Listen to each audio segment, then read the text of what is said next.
처음 영상이 시작되면 화면에는 아무런 메뉴가 나오지 않습니다. 이때 영상 화면에 마우스를 대면 아래에 메뉴가 나옵니다. 만약 화면에 마우스 클릭을 하게 되면 영상은 멈추기 때문에 마우스 커서만 대셔야 합니다. 그 다음에 자막 메뉴를 클릭하시면 화면 중앙에 영어로 된 자막이 나타납니다. 이 상태에서 자막을 선택하기 위해 설정을 클릭합니다.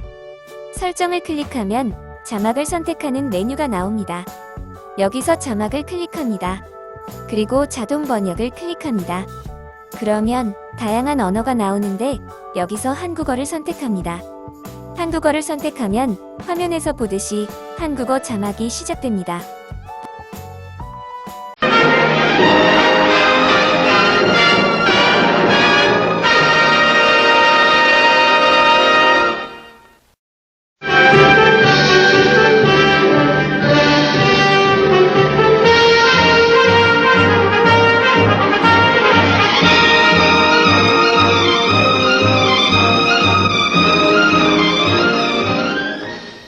I'm Peter Drucker. You know, wherever I go as a consultant, I hear executives talk about their subordinates, and I usually hear them say, Joe Blow is a darn good tax accountant, but I'm afraid we have to let him go. He doesn't know how to get along with human beings. Well, frankly, if he knew how to get along with human beings, would he have become a tax accountant in the first place? I doubt it. An effective executive knows that it is his job to make strength productive. He says, Joe Blow is a darn good tax accountant, and it's my job to protect him against that miserable, wretched, difficult demand people always make on us. Organization is a means to make strength productive and weakness irrelevant. A very small businessman who is very good at making this stuff and has no idea how to market it and no idea of finance is a prime candidate for the bankruptcy court. Once the business is just a little bit larger, we can use a man who knows how to manufacture. The purpose of organization is to make strength productive, and executives get paid for enabling strength to be productive. We'll show you today a typical situation in which a good, able, dedicated man has to learn how one makes strength productive.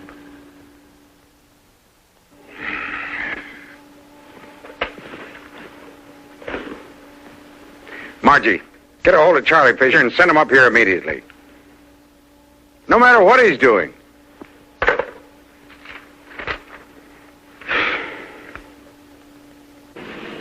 Well, then your spot check just isn't accurate enough. Look, how the hell do you expect me to go out and get reorders if 11% of those disc packs are faulty? How many are you checking out of every 100? 2. Well, then it ought to be pretty clear that from the number of complaints that we've been getting, that checking 2 just isn't enough. No, you should be checking a dozen, even 20. Certainly until we get the bugs worked out of production. I agree. Oh, that's all very nice.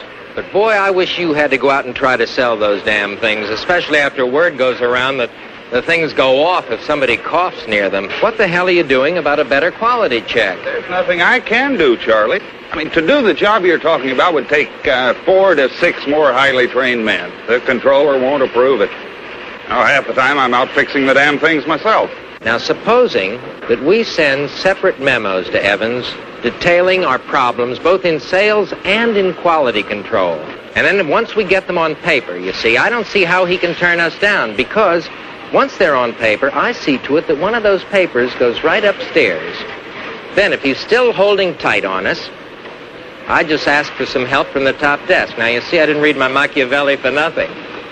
Well, okay. Hey, let's go. There are pencils and pads in my office. Mathis. All right. Yeah? What is it, Abby? No, I can't. Look, you call him back and tell him that I'll be there in 45 minutes. Oh, all right, all right, all right. Tell him I'll be there right away. Right away, yes.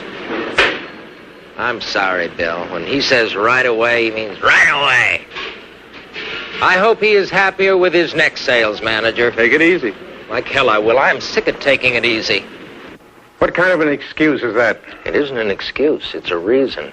Now, look, Charlie, I didn't call you up here to quibble. I've had 3 letters this month from my oldest customers. Your salespeople haven't been near them for half a year or more. Now, that's downright neglect, and I won't have it. It isn't neglect, downright, upright, or sidewise. I simply told the boys not to bother covering them. You told them. It would have been bad enough if they'd done it on their own, but to have my own sales manager go out of his way to offend my most reliable trade, the customers who helped me build this business.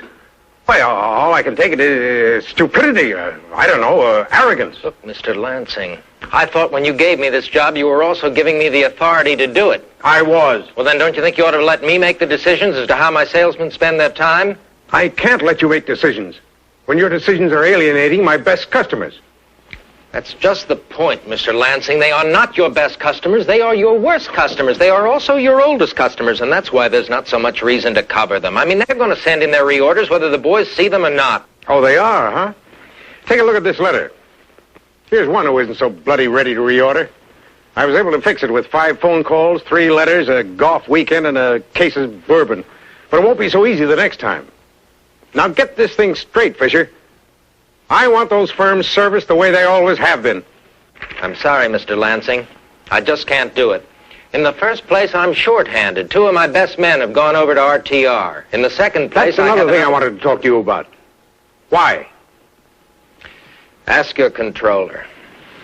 What does that mean? It just means that the men got sick and tired of having every item on their expense account gone over with a microscope and then having a third of their vouchers disqualified. Sure, they were fudging a little, and I knew it, but I also knew that those men were worth it. I won't have stealing in my company. That's why I have a controller. Okay, you've got a controller, but you don't have 2 first-rate salesmen. Now, I wasn't going to bring this up at this time, but as long as you have, that's how we lost them. And I must say, it couldn't have been handled in a more miserable fashion. I don't approve of this. I won't have the heads of my department carrying tales against each other. Evans has been with me since I started. You're asking straight questions. Now, do you want straight answers or a lot of crap? Now, just you listen, Fisher. I hesitated a long time before hiring you. I was warned that you had an extremely arrogant personality. Try being a sales manager without one. I was my own sales manager while you were still wetting your pants. I don't think I need any lessons from you on how to deal with salesmen or customers. Okay, you have your way and I have mine. I didn't leave a good job and come here because you've got a great business going in transformers. I came here because you also have some new and exciting things to sell, and I go where the action is. I'm no sentimentalist. Now, look, Mr. Lansing, if you want somebody who's going to make your old customers feel important with their $8,000 a year in orders, well, then I respectfully suggest that you hire your old sales manager back again. Well, then, I'm just going to take you up on your respectful suggestion. Just because you can get the sales doesn't mean you're in charge. I think we'll both be a lot happier if you go elsewhere. Okay? So be it. No hard feelings, Mr. Lansing. I could feel this coming for some time now. By the way, if you can allow yourself to take a piece of advice, next time you hire a man to do a job, give him the authority to do it. Don't second-guess him until you've given him a chance to prove his points. Maybe that's why you've had 3 sales managers in the last 2 years before I got here. Oh, it isn't just these squabbles, Peter. When we went into these new lines, I thought it was going to be the most exciting time of my life. You know, getting into the big leagues where there's growth possibilities. All I can tell you is it's one big headache. I stopped enjoying my work. And I spend too much time at it to put up with these pressures and irritations. I'm even having trouble with management personnel that I never had before. Suddenly everybody's a prima donna. And my wife keeps reminding me that I'm not getting any younger. A phrase that I find particularly irritating. And now she's beginning to talk about me retiring. Hell, I can't retire. I just built an $11 million plant. What's more, I don't want to retire. Frankly, I'd go out of my mind. Well, I got to run now. I have a committee meeting.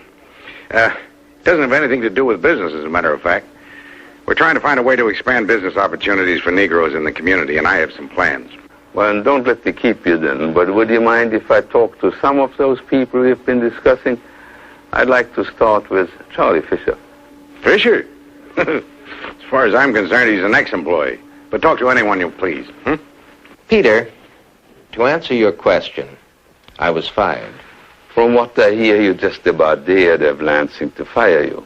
Well, I'll concede that. If he hadn't fired me 5-1, I would have quit anyway. To tell you the truth, I don't think he's going to make it. And I just didn't feel like waiting around a few years to find out. If things don't get better at Hudson Lansing, I think Mr. Lansing is fair game for a takeover. Peter, I'm a good salesman. I'm also a fairly good executive. But I am a very ambitious guy. Now, I've served my apprenticeship. I want to start working with a growth company where there is a specific growth situation for me. I want to prove that I am capable of handling a top job. Now, the only way I know how to prove that is to make my own decisions, to run my own department. Oh, well, Mr. Lansing's a nice enough guy. A little austere for my taste, but I like him. He just wants to be Papa all the time, the way he's always been. But I do not wish to work for a company where I have to ask approval for every decision that I think is necessary. I am willing to take on full responsibility, but only if I have full authority. So if I want to service old customers by mail order, well, let's see how it works out overall before I'm knocked down. And I want my salesman responsible to me, not to the controller. Well, there are a lot of general things, but one very specific reason. I don't want to be told how and why to do everything. I'm a big boy now. Then why don't you try acting like one? Look, Charlie, when you decided to put Lansing's oldest customers and close friend on mail order without telling him, you decided to make him look like a senile dodderer. Of course they came running to him, and he had to admit to them and to himself that he didn't know what was going on in his own business. It's an elementary rule for an executive to ask himself, what information must I give to my associates and especially to the boss so that they can do their own work? And that your two best salesmen now work for the competition instead of for you. You've only got to blame yourself. All right, so you had to give them a little more money to hold them. But padding expense accounts isn't the answer, and you know it. And for you to blame the controller because he found them out, that's childish. That's his job. An executive doesn't complain about all the things he can't do because of the stupid company and its stupid rules and its stupid controller. He tries to figure out a way in which he can do it. And usually he finds one. It wouldn't have been too difficult. I'm not going to argue with you, Charlie, about your decision to quit Hudson Lansing. And I do hope you realize your ambitions. But if you want to be an executive, any kind of an executive, you better learn the difference between being independent and being irresponsible. I guess I was a little rough on Charlie Fisher, but he needed to be shaken out of being so sorry for himself. I can understand why he irritates Ev Lansing. He's a prima donna, and he does like to stick out his tongue at his boss. But Lansing is asking the wrong question. He's asking, do I like Fisher? The right question is, does Fisher perform? And Fisher does perform. He's a very good sales manager for this company.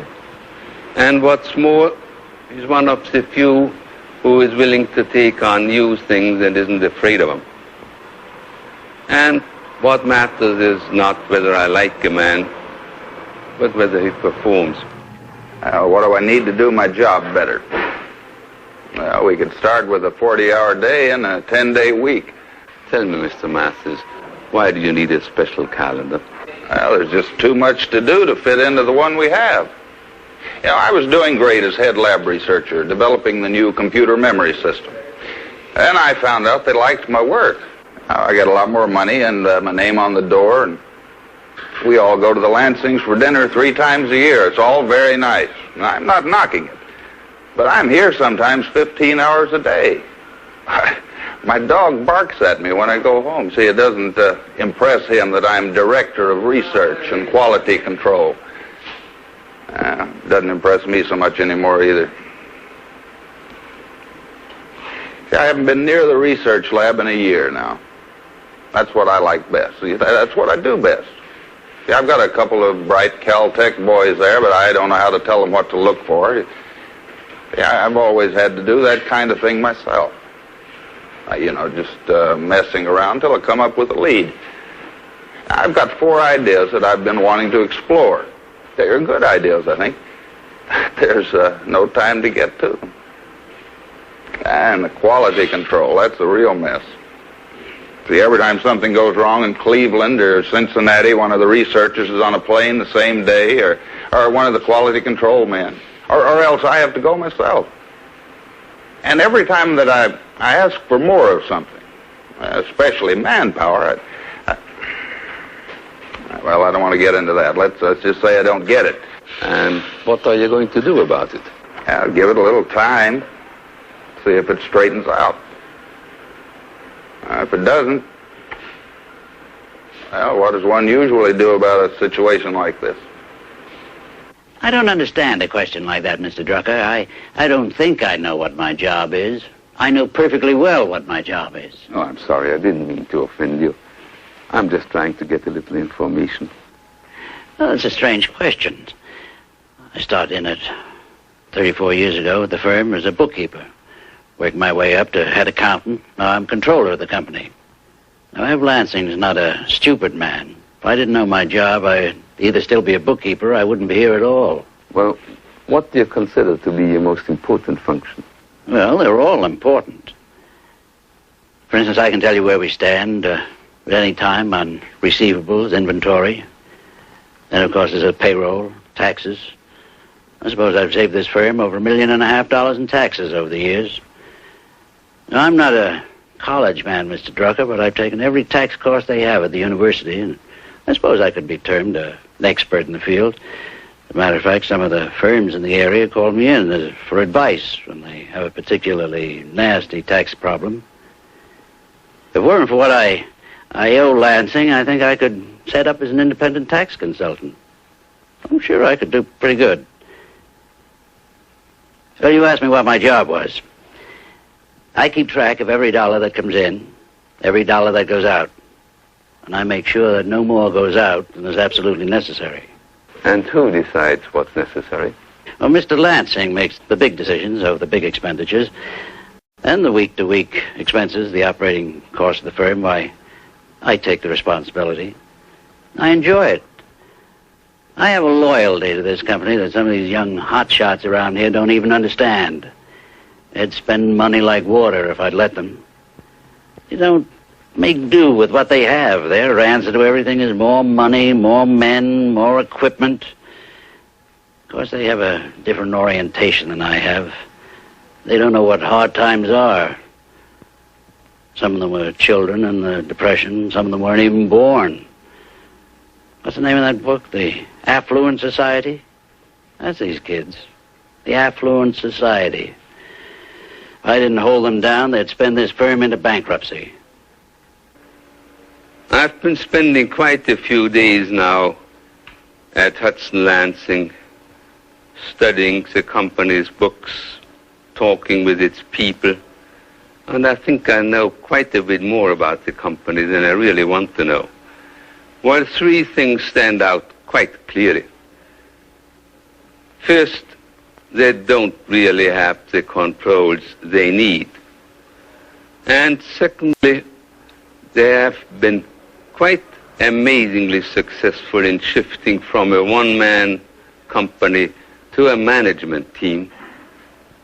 But the last point is that they don't yet know how to get mileage out of that management team. Evans isn't really a controller. Receivables, inventories, production schedules, production costs are in pretty poor shape.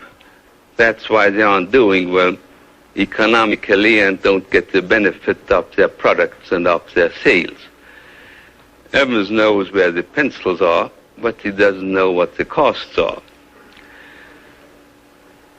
At the same time, Lansing has been able to do what very few people can do who start out with nothing as he did and build a sizable business. He has been able to shift gears from one-man control to having a good, strong management of good, strong people who want to do a job. That's quite remarkable. That's a big man. I don't know many. But at the same time, he is still trying to use what people can't do. He is still not trying to use the strength of people. He sure has a lot to learn how one uses people. Terribly sorry, Peter, but they got to me 15 minutes late. I'm cutting down on those outside activities, you know. But I had to make the church council meeting. Oh, how those fellas like to hear themselves talk. Well, let's get down to business. You've had a chance to talk to the men we discussed. And I know that I've got to make some decisions pretty quickly. And what do you propose to do with these three key people? Well, let's start with Evans. I thought a great deal about Ralph. He's been with the company as long as I have, you know. But I realize that I can't keep him on this day-to-day stuff. No. So I've just about decided to kick him upstairs and make him treasurer so he can concentrate on financial policy. I think the promotion will work all right, and it'll take the pressure off that problem. Mathis has me baffled. He did such a beautiful job as a bench scientist. But I don't think I'm getting the most out of him as a manager. And yet, if I pay him any less, I'll lose him. It's a real dilemma. Charlie Fisher's given me some sleepless nights, too. In a way, I'm sorry I lost him. He was a hell of a salesman. And I'm beginning to find out that he's a pretty hard man to replace. But I don't want any man on the team who won't play. And as far as I'm concerned, he's through. Now, what are your ideas, Peter? Look, Ev, what you propose to do, 9 out of every 10 executives would do. And all 9 of you would be wrong. Take Evans first. Of course, you've got to move him out of being controller. He is not the controller. And you do need one around here. But if you kick him upstairs, you're only buying trouble. Next year, 2 years hence, and much worse trouble.